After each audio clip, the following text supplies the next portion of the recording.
सुंदर कहानियाँ।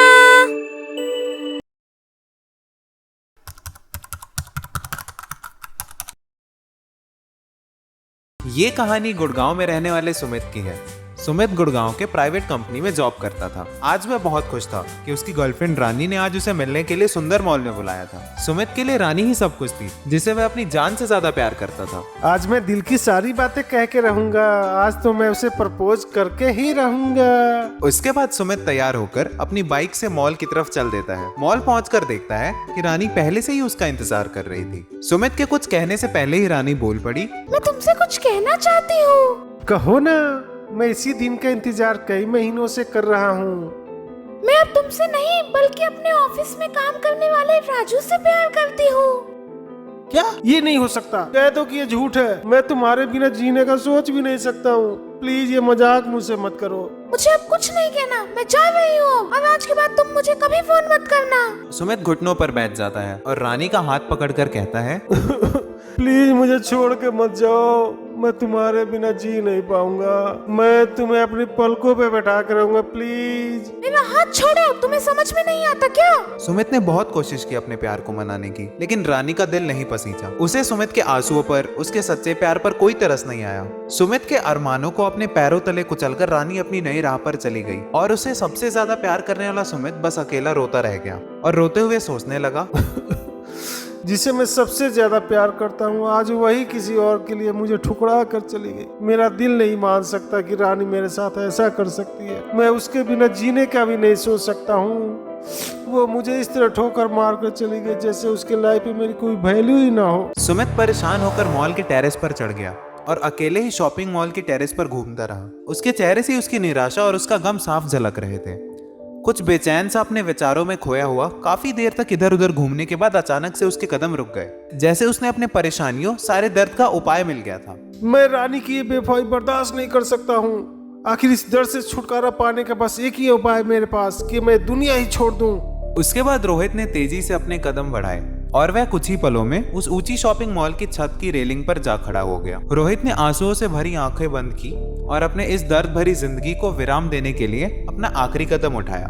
वह मौत को गले लगाने ही वाला था कि तभी पीछे से किसी की तेज आवाज आई।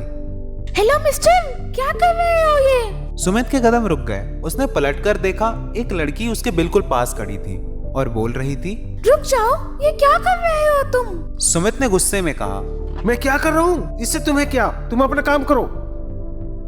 मैं तो अपना ही काम कर रही हूँ, लेकिन तुम अपना काम तमाम करने के लिए तुले हो। तुम हो कौन? चाहती क्या हो? मैं कौन हूँ इससे कोई फर्क नहीं पड़ता, लेकिन मैं क्या चाहती हूँ ये इम्पोर्टेंट है। सुमित, जो कि अब पूरी तरीके से अपनी जान देने के लिए तैयार था और अगर बीच में लड़की ना आती तो शायद अपने मंसूबों में कामयाब भी हो गया होता, वह अभी भी अपने फैसले पर अड़िग था और अपने मजबूत इरादों के साथ रेलिंग पर खड़ा था। लेकिन इस अनचाहे मेहमान की वजह से उसकी मौत की तरफ बढ़ते हुए कदम कुछ धीमे हो गए थे। परी सुमित की आंखों में देखती हुई बोली, वैसे आप चाहे तो बता सकते हैं कि क्या हुआ, क्योंकि कहते हैं ना, किसी को अपने दिल की बात बताने से दर्द कम हो जाता है। ऐसा कुछ भी नहीं है। कुछ कम नहीं होता। होता भी होगा, लेकिन मेरा दर्द नहीं कम होगा, इतना पता है मुझे। तुम अपनी फिलॉसफी अपने पास ही रखो। मैं पहले से ही बहुत परेशान हूँ। प्लीज मुझे और परेशान मत करो। तुम अपने आप को देखो। तुम अभी नादान हो, मेरा दर्द नहीं समझ पाओगी। अच्छा, क्या दर्द है तुम्हें जो मैं नहीं समझ पाऊंगी? एग्जाम में फेल हुए तो नहीं लगते हो तुम। शायद इश्क में दिल टूटा है तुम्हारा। कोई लड़की जिसे तुम अपनी लाइफ समझते थे, वो तुम्हें ठुकराकर चली गई और तुम उस लड़की को यह दिखाने के लिए यहाँ इस ऊंची से छत के ऊपर खड़े हो कि तुम उससे कितना प्यार करते हो, है ना? दिल टूट गया है मेरा। जिसे मैं जान से भी ज्यादा प्यार करता था, वो लड़की आज इस तरह ठुकरा कर मुझे चली गई। किसी और के लिए मुझे अकेला छोड़ गई, लेकिन मैं उसके बिना नहीं रह सकता और आज ये मैं करके दिखा दूंगा। वो देखेगी ही। हो सकता है उसे इतना टाइम ही ना हो कि वो तुम्हारे बारे में और कुछ मालूम करे। चलो मान लो उसे पता चल भी गया, लेकिन फिर भी तुम्हारे मरने का उसे कोई अफसोस और दर्द नहीं होएगा। अगर मान लो तुम्हारे मरने का उसे ना कोई दर्द हुआ, ना उसे कोई फर्क पड़ा, तब क्या होगा तुम्हारा? तब तो तुम्हारा मरना भी बेकार हो जाएगा। क्यों नहीं देखेगी? जरूर देखेगी वो। तब उसे मेरे जाने का दर्द होगा, जरूर होगा उसे। पागल हो तुम।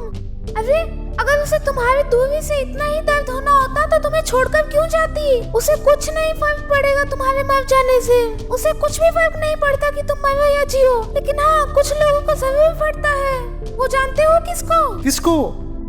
तुम्हारे माता पिता को जब से तुम पैदा हुए हो वो तुमसे तब से प्यार करते हैं। उन्हें फर्क पड़ेगा तुम्हारे भाई बहनों को जो भले ही तुमसे रोज झगड़ते हो लेकिन उस लड़की से हजारों गुना ज्यादा प्यार करते हैं तुमसे। फर्क पड़ेगा तुम्हारे दोस्तों को जो जिंदगी भर तुम्हारे साथ बिताए पलों को याद करेंगे। लेकिन तुमको तो इन सब के प्यार से, इनके दर्द से कोई फर्क नहीं पड़ता। जैसे रानी को तुम्हारे दर्द और प्यार से कोई फर्क नहीं पड़ता। अगर तुम चाहते हो कि रानी को अपनी गलती का एहसास हो तो मरने से नहीं जीने से काम चलेगा। तुम जियो और इतने बड़े बनो, इतने अच्छे बनो कि वो जब भी तुम्हें देखे उसे भूल का एहसास हो। वह अजनबी लड़की जो कुछ पल पहले सुमित को दुश्मन की तरह लग रही थी, अब उसे उसमें एक दोस्त दिखने लगी। अपनी उस अजनबी दोस्त की बातें सुनकर सुमित का गुस्सा और दर्द कुछ शांत हुआ। वह छत की रेलिंग से नीचे उतर आया और बोला, हाँ तुम सही कह रही हो। 2 महीने के प्यार के लिए मैं इतने सारे लोगों को दर्द कैसे दे सकता हूँ, वो भी उन्हें जो इस लड़की से हजारों गुना ज्यादा प्यार करते हैं मुझे। मैं अब मरकर नहीं कुछ बनकर रानी को दिखाऊंगा कि उसने मुझे ठुकराकर बहुत बड़ी गलती की है। अगर तुम नहीं आती तो अब तक मेरी बॉडी नीचे पड़ी होती और मैं ऊपर चला गया होता, लेकिन तुमने मेरी आंखें खोल दी और मुझे ऐसी बेवकूफी करने के लिए रोक लिया। Thank you miss. इतना कहकर सुमित उस लड़की का धन्यवाद अदा करने वाला था, लेकिन ये क्या, वहां तो कोई था ही नहीं। सुमित एकदम आश्चर्यचकित रह गया। उसने चारों तरफ देखा लेकिन वहां दूर तक कोई नहीं दिखाई दिया। सुमित बहुत तेज कदमों से लगभग भागते हुए छत पर उस अनजानी लड़की को ढूंढ ही रहा था, तभी वहां एक पुलिस आ गया और सुमित को इस तरह छत पर भागते देखकर बोला, लड़के क्या कर रहा है यहाँ? पता है ना यहाँ आना मना है। अरे यहाँ पे अभी एक लड़की थी, तुमने देखा क्या उसे? क्या वो नीचे गई है? लड़की यहाँ? अबे पागल है क्या? पिछले 2 हफ्ते से छत पर कोई नहीं आया। 2 हफ्ते से पुलिस ने यहाँ पर आने से रोक लगा रखी है। आज गलती से गेट खुला रह गया था, तू ऊपर आ गया। चल नीचे, कोई लड़की नहीं है यहाँ पे। लेकिन यहाँ पे एक लड़की थी 20 साल की, बहुत ही सुंदर। बोलता हुआ सुमित गार्ड के साथ नीचे आने लगा, लेकिन उसकी नजर अभी भी टेरेस पर उस अजनबी दोस्त को ढूंढ रही थी। अरे भाई तेरे को बोला ना कोई नहीं है यहाँ, चल नीचे। वो सुमित को नीचे ले गया। नीचे उतरते ही पुलिस ने अखबार उठाया और सुमित को दिखाते हुए बोला, तुझे मेरी बातों पे यकीन नहीं था ना, तो तू ये पढ़ ले 2 हफ्ते पहले की अखबार। तू ये पढ़ ले 2 हफ्ते पहले ये लड़की छत से कूदकर मर गई थी। इसके बॉयफ्रेंड ने किसी और लड़की के लिए छोड़ दिया था इसे। जब से मरी है तब से मॉल की टेरिस पर जाने से रोक लगा रखी है पुलिस ने, समझा? सुमित को पुलिस की बातों का कोई फर्क नहीं पड़ रहा था, क्योंकि अखबार में छपी फोटो को देखकर उसका दिमाग कुछ समझ ही नहीं पा रहा था। वह सोचने लगा, अरे ये तो वही लड़की थी जिसने कुछ समय पहले मुझे सुसाइड करने से रोका था और मेरी इसने जान बचाई थी, लेकिन वो पहले ही दुनिया को अलविदा कह चुकी है। सुमित को यकीन ही नहीं हो रहा था, लेकिन उस अजनबी दोस्त की बातें लगातार सुमित के दिमाग में घूम रही थी। कुछ दिनों के प्यार के लिए हम ऐसा कुछ कर जाते हैं जिससे हमें जन्म देने वाले, हमें पालने वाले, हमें सबसे ज्यादा प्यार करने वाले लोग जिंदगी भर रोते हैं और हम चाहकर भी उनके आंसू नहीं पोंछ सकते। मैं नहीं चाहती कि तुम भी ऐसी बेवकूफी करो या कोई भी ऐसी बेवकूफी न करे। अगर इस कहानी से किसी की भी जिंदगी में बदलाव आया तो हमारी इस वीडियो को बनाने की मेहनत सफल हुई। अगर आपको ये कहानी पसंद आई तो इस वीडियो को लाइक करें, चैनल को जरूर से सब्सक्राइब कर लें, बेल नोटिफिकेशन दबाना बिल्कुल भी ना भूलें ताकि आगे आने वाली कहानी आपको सबसे पहले मिल सके। धन्यवाद। और गाइस, अगर आपको ऐसी सामाजिक कहानियां देखना पसंद है तो हमारे चैनल पे ऐसी और भी कहानियां हैं, जैसे कि कलंक, दरिंदा ऑटो वाला, शराबी चाचा की अय्याशी और बहू बन गई बेटी, और ऐसी ही बहुत सारी प्रेरक कहानियां हैं जो कि हमें समाज के प्रति जागरूक करती हैं। आपको इन कहानियों की लिंक डिस्क्रिप्शन में मिल जाएगी, तो जाकर उन्हें जरूर देखें और हमें कमेंट करके जरूर बताएं कि आपको ये कहानियां लगी कैसी, तथा आपको हमारे चैनल पे हर रोज एक नई कहानी जरूर मिलेगी। तो इसलिए चैनल को सब्सक्राइब करना भी ना भूलें। धन्यवाद।